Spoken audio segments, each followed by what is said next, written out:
GerryConway.com.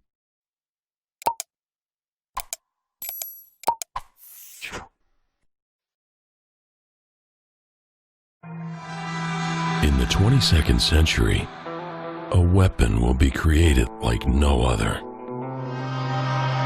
A futuristic Don Quixote.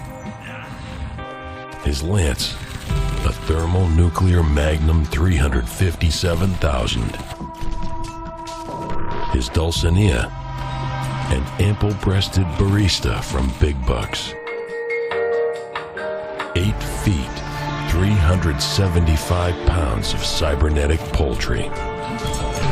The perfect killing machine. He will have only one purpose: to return to the present and prevent the future. His name, Cyber Chicken.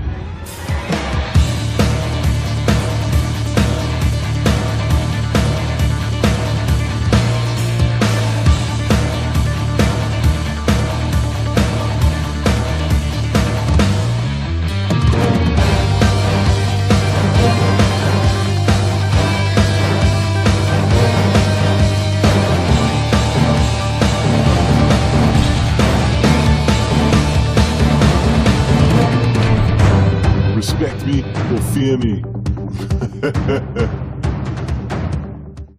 GerryConway.com